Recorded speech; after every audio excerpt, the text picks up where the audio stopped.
Les Actes des Apôtres, chapitre 10.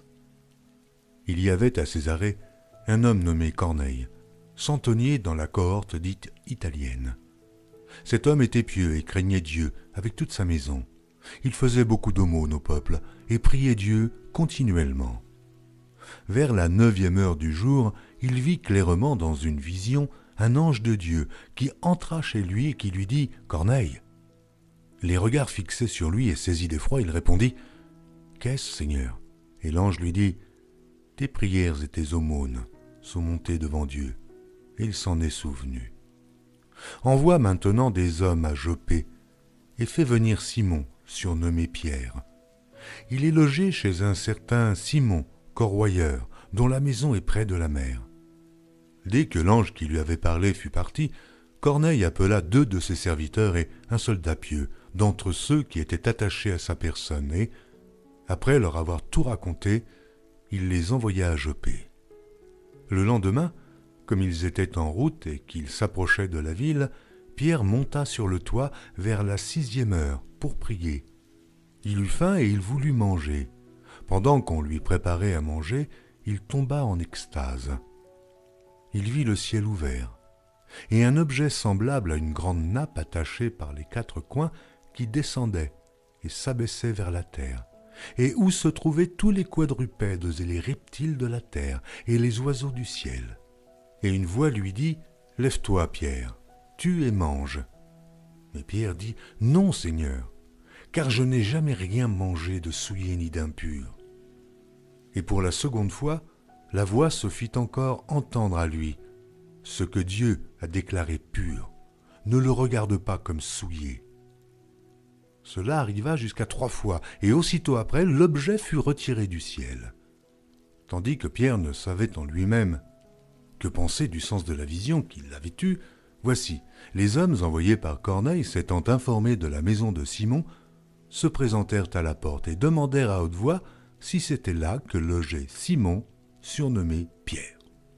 Et comme Pierre était à réfléchir sur la vision, l'Esprit lui dit « Voici, 3 hommes te demandent, lève-toi, descends, et pars avec eux sans hésiter, car c'est moi qui les ai envoyés. » Pierre donc descendit, et il dit à ces hommes « Voici, je suis celui que vous cherchez.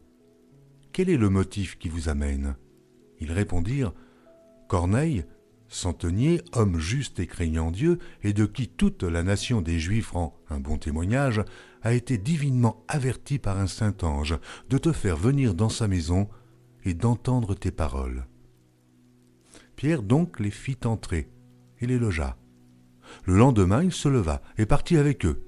Quelques-uns des frères de Jopé l'accompagnèrent. Ils arrivèrent à Césarée le jour suivant. Corneille les attendait et avait invité ses parents et ses amis intimes. Lorsque Pierre entra, Corneille, qui était allé au-devant de lui, tomba à ses pieds et se prosterna.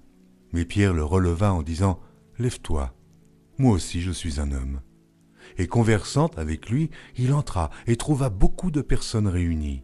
« Vous savez, leur dit-il, qu'il est défendu à un juif de se lier avec un étranger ou d'entrer chez lui.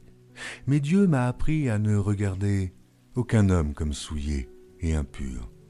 C'est pourquoi je n'ai pas eu d'objection à venir, puisque vous m'avez appelé. Je vous demande donc pour quel motif vous m'avez envoyé chercher. » Corneille dit « Il y a 4 jours, à cette heure-ci, je priais dans ma maison à la 9e heure, et voici, un homme vêtu d'un habit éclatant se présenta devant moi et dit « Corneille, ta prière a été exaucée, et Dieu s'est souvenu de tes aumônes. Envoie donc à Jopé et fais venir Simon, surnommé Pierre. Il est logé dans la maison de Simon, corroyeur, près de la mer. Aussitôt j'ai envoyé vers toi, et tu as bien fait de venir. Maintenant donc, nous sommes tous devant Dieu pour entendre tout ce que le Seigneur t'a ordonné de nous dire. » Alors Pierre, ouvrant la bouche, dit « En vérité, je reconnais que Dieu ne fait point acception de personne, mais qu'en toute nation, celui qui le craint et qui pratique la justice lui est agréable. Il a envoyé la parole aux fils d'Israël en leur annonçant la paix par Jésus-Christ, qui est le Seigneur de tous. Vous savez ce qui est arrivé dans toute la Judée, Après avoir commencé en Galilée, à la suite du baptême que Jean a prêché, vous savez comment Dieu a oint du Saint-Esprit et de force Jésus de Nazareth, qui allait de lieu en lieu, faisant du bien et guérissant tous ceux qui étaient sous l'empire du diable, car Dieu était avec lui.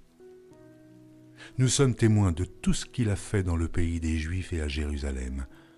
Ils l'ont tué, en le pendant au bois.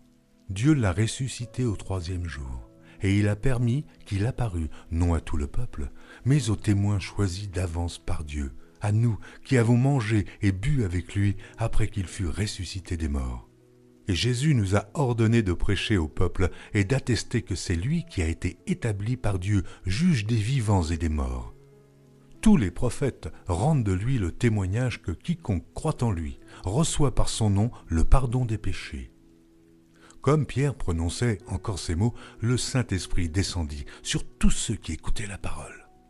Tous les fidèles circoncis qui étaient venus avec Pierre furent étonnés de ce que le don du Saint-Esprit était aussi répandu sur les païens, car ils les entendaient parler en langue et glorifier Dieu. Alors Pierre dit : « Peut-on refuser l'eau du baptême à ceux qui ont reçu le Saint-Esprit aussi bien que nous ?»